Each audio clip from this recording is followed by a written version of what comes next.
Good morning, students. Today we will discuss the union topic of C language. In C language, we have discussed so far structures, how the structures are made and how it can be used to implement different kind of data structures. Now we will discuss the unions. So, unions like structures contain the numbers whose individual data types may differ from one to another. जैसे हम structure को use करते हैं in the same way हम union use कर सकते हैं जब हमें डिफरेंट टाइप का डाटा यूज करना हो एक ही डाटा टाइप के अंदर। जब हम एक यूनियन को यूज करते हैं तो यूनियन शेयर करता है एक सेम स्टोरेज एरिया जिसके अंदर आपके डिफरेंट काइंड के एलिमेंट्स जो होंगे जो डिफरेंट टाइप के होंगे वो उसमें कंटेन रहेंगे और उसका एक अपना यूनिक जो है एड्रेस नहीं रहेगा। हर एक एलिमेंट का एक ही एड्रेस जो है वो शेयर करेंगे और यही एक मेन डिफरेंस है जो यूनियन को डिफरेंशिएट करता है स्ट्रक्चर और यूनियन से। जैसे कि आप यहाँ पे देख सकते हैं बुक में गिवन है कि the structure stores the individual elements in the contiguous memory locations where the union stores all the members in one memory area that is equal to the largest area needed to by a member variable. मैंने आपको last बताया था जब आपको structure तो you can see in the last page number 244 आपको ये बताया था कि जब हम स्ट्रक्चर बनाते हैं सपोज हमारे स्ट्रक्चर में 4 डाटा मेंबर्स हैं। आपने रोल नंबर लिया है इंटीजर टाइप का, नेम लिया है, कैरेक्टर एरे टाइप का, एज लिया है इंटीजर टाइप का और हमने क्लास ली है। तो हमने जितना भी डेटा मेंबर्स यूज किया उनका कलेक्टिवली स्पेस जो है वो जो है उनको दिया गया है स्ट्रक्चर को। और जबकि यूनियन की अगर हम बात करें तो हम यूनियन के अंदर जितने हमने डेटा मेंबर्स बनाए हैं उसमें जिस डेटा मेंबर का साइज मैक्सिमम होगा वही साइज एलोकेट कर दिया जाएगा एक यूनियन को। तो हम इसी तरीके से कह सकते हैं कि in fact for application involving multiple members where the values need not to be assigned to all of the members and at the one time। अब हम यहाँ पे बात करते हैं कि हमने इसे डिक्लेयर कैसे करना है यूनियन को। तो सिंपली यूनियन कीवर्ड लिखेंगे आप और यूनियन का कोई भी नेम दे देंगे। हमने दे दिया उसका नेम सैंपल और उसके अंदर हमने 3 काइंड ऑफ डेटा मेंबर्स दिए हैं। 1 integer type x, second is float type y, third is character type z, and after that in the same way we close the structure।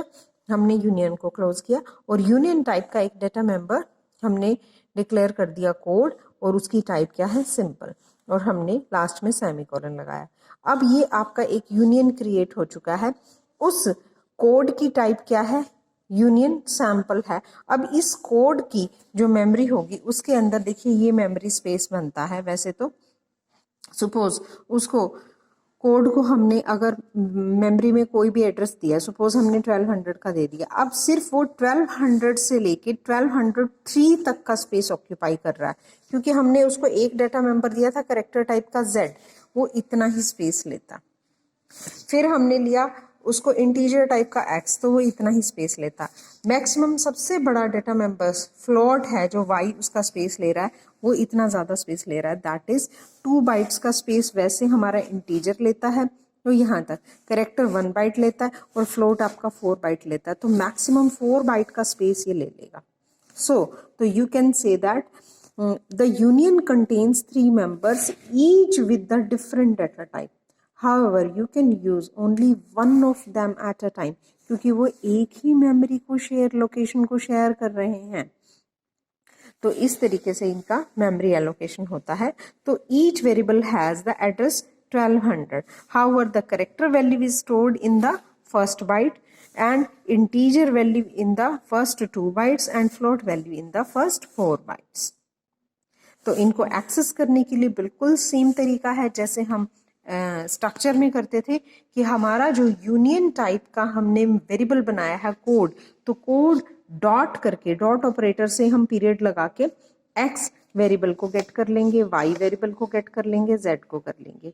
बिल्कुल सेम जिस तरीके से हम स्ट्रक्चर में करते थे। तो एक एग्जांपल में आपको दिखाया है, हमने एक यूनियन नाम का सैंपल बनाया है, integer x, float y, character z नाम से हमने उसका स्ट्रक्चर रेडी किया और फिर हमने बिल्कुल जैसे स्ट्रक्चर में वैल्यू डालते थे ऐसे इसमें वैल्यू डालनी है। यूनियन सैंपल कोड, इसमें हमने कर्ली ब्रैकेट्स में फर्स्ट वैल्यू डाली है 50, तो it will be given to the x variable.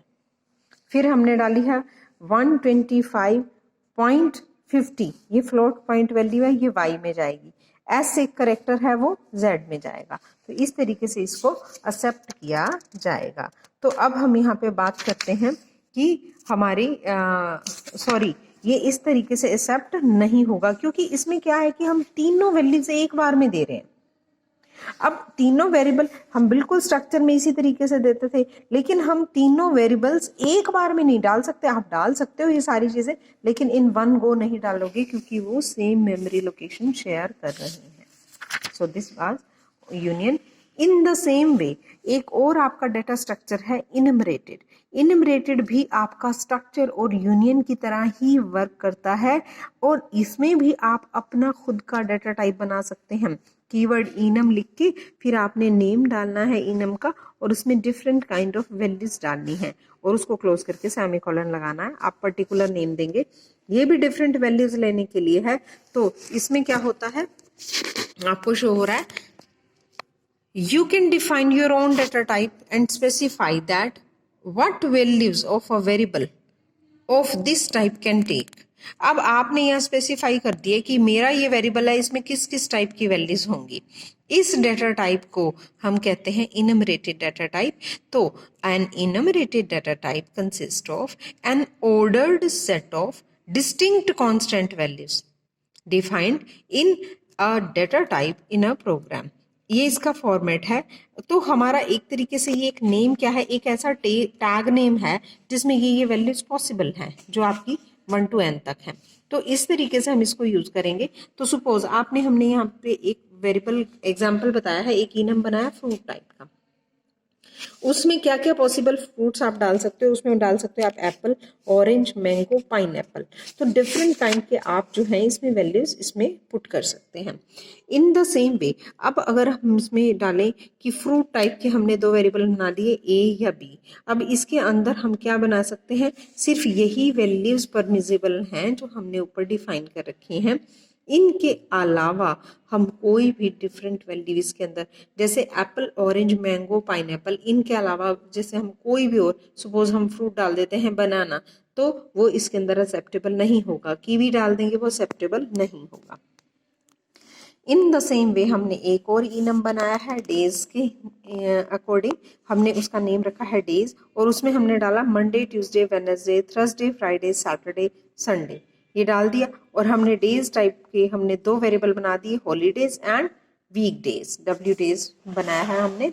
तो ये जो लाइन है ये क्या कर रहा है, the first part of this definition will be defined as enumeration named days, और हमारा सेकंड पॉइंट डिक्लेयर कर रहा है इस टाइप का एक वेरिएबल जिसके अंदर ये वैल्यूज परमिसिबल होंगी। तो हम इसको यूज कर देंगे। अगर हम चाहें तो इसको 2 पार्ट्स में भी बना सकते हैं कि आप सारे नेम्स को हम हॉलीडेज या डब्ल्यू डेज में कर दें, या फिर हम इसके अंदर विदाउट सैटरडे, संडे या कोई विदाउट टैग नेम भी हम इसको दे सकते हैं। जैसे हमने यहाँ पे दे रखा है इनम डेज, लेकिन हम यूज करते हैं हॉलीडे और डब्ल्यू डेज कोई, तो हम इनम के आगे अगर कीवर्ड नहीं देना चाहते तो हम ऐसा भी कर सकते हैं। तो इस तरीके से हम इसको यूज करेंगे। और जब हम इसमें ये वैल्यूज डालते हैं इनम में, ये ऑटोमेटिकली कुछ इनका इंडेक्स वैल्यू होता है जो स्टार्ट होगा 0 से। तो मंडे के लिए 0 डिनोट होगा, ट्यूसडे के लिए 1 एंड सो ऑन। तो इस तरीके से आपके जो है इनम यूज होते हैं। हम इनको यूज कर सकते हैं। जैसे हमने यहाँ पे डिफरेंट अगर चेंज करना है तो हम इसके अंदर इनकी वैल्यूज चेंज करके खुद भी डाल सकते हैं। जैसे आपके स्ट्रक्चर या किसी भी डेटा टाइप के ऊपर हमारे ऑपरेशंस होते हैं, सेम ऑपरेशंस हमारे इनम या यूनिम पे भी हो सकते हैं। तो इनम के ऊपर हम असाइनमेंट ऑपरेटर यूज कर सकते हैं कि हम जिस तरीके से असाइन करते थे हम वैसे की वैसे इसको असाइन कर देंगे। जैसे हॉलीडे के अंदर हमने संडे डाल दिया इज इक्वल टू करके, कंपेयर कर सकते हैं, लेस देन है, ग्रेटर देन है, नॉट इक्वल टू है, तो हम उन वैल्यूज को यूज कर सकते हैं। दैट मीन्स कोई भी कंपैरिजन ऑपरेटर इस पे यूज हो सकता है। तो इसी तरीके से एक छोटा सा आपको एग्जांपल दिया है, ये कंप्लीट प्रोग्राम नहीं है, एक सिंपल प्रोग्राम बताया है आपको कि इनम हमने बना लिया एक कलर टाइप का, उसमें कुछ परमिजिबल हमने कलर लिख दिए, red white black blue yellow green कुछ भी डाल दिया हमने। अब कलर्स डाल के हमने फोरग्राउंड बना दिया, फिर फोरग्राउंड में हमने वाइट डाल दिया और एक मैसेज प्रिंट कराया कि फोरग्राउंड कलर इज दिस, कि जो भी कलर हो आपका शो हो जाए। तो हम कुछ इन केसेस में जब आपको डिफरेंट डिफरेंट वैल्यूज यूज करनी है, डिफरेंट परमिजिबल वैल्यूज हैं एक डाटा टाइप के अंदर, तब हम इनम को इस्तेमाल कर सकते हैं। तो हम कह सकते हैं कि हमारा ये एक यूजर डिफाइंड डाटा टाइप है जिसको हम कंट्रोल स्ट्रक्चर्स के साथ यूज कर सकते हैं, असाइनमेंट ऑपरेटर के साथ, कंपैरिजन ऑपरेटर के साथ यूज कर सकते हैं।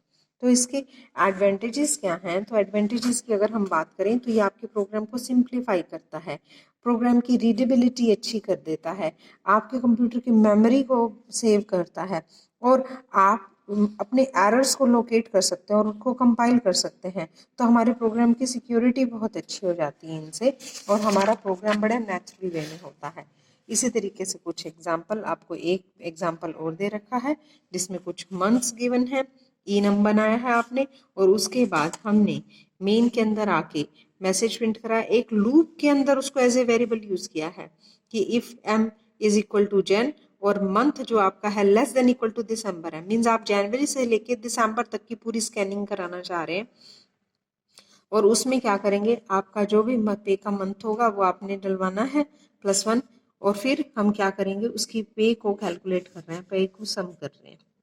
तो आप जब इसको रन करेंगे, आप फर्स्ट मंथ की सैलरी डालेंगे, सेकंड की डालेंगे, थर्ड की डालेंगे, डालते जाएंगे, और इवेंचुअली ये आपको लास्ट में क्या करके देगा, सैलरी का टोटल करके देगा। नेक्स्ट है कि आप रीडिफाइन कर सकते हो कुछ डेटा टाइप्स को विद टाइप डेफ, कि आपने पहले कोई चीज़ बनाई हुई है या built in data type use किया हुआ है, उसी को अगर आप करना चाहें चेंज तो आप कर सकते हैं उसको रीडिफाइन। रीडिफाइन करने के लिए आपको लिखना है टाइप डेफ, जिस टाइप में करना है न्यू टाइप लिख लीजिए। टाइप डेफ आपने लिखा फ्लोट रियल, इसका मतलब क्या है कि you are redefining the data type float to real. तो इस तरीके से आपने रियल टाइप का एक और बनाया, एक दो एग्जांपल्स दे रखे हैं कि आपको रियल किसी वर्ड को किसी में कन्वर्ट करना है तो हम इसको यूज़ कर सकते हैं। ये जनरल केसेस में आपके कभी यूज़ नहीं होता है, आपने ध्यान रखना है इसको, क्योंकि उससे हमारे बिल्ट इन डाटा टाइप्स की टाइप चेंज हो जाती है, तो आपकी ये सिस्टम में कुछ प्रॉब्लम्स क्रिएट कर सकता है, उसके एग्जीक्यूशन को ख़राब कर सकता है। अदरवाइज आपको सिर्फ ये ध्यान रखना है कि सी के अंदर आप बिल्ट इन डाटा टाइप को या किसी भी यूजर डिफाइंड डाटा टाइप को रीडिफाइन करने के लिए टाइप डेफ का यूज करते हैं। That's it. इसके बाद हैं आपके कुछ प्रोग्रामिंग एग्जांपल्स जो आपको यूज करने हैं, एक या दो ही दे रखे होंगे, आपको जहां से भी मिलते हैं आप कर लीजिए, और कोई भी प्रॉब्लम है तो आप डिस्कस कर सकते हैं। So we have completed the chapter structure in the C language. Thank you.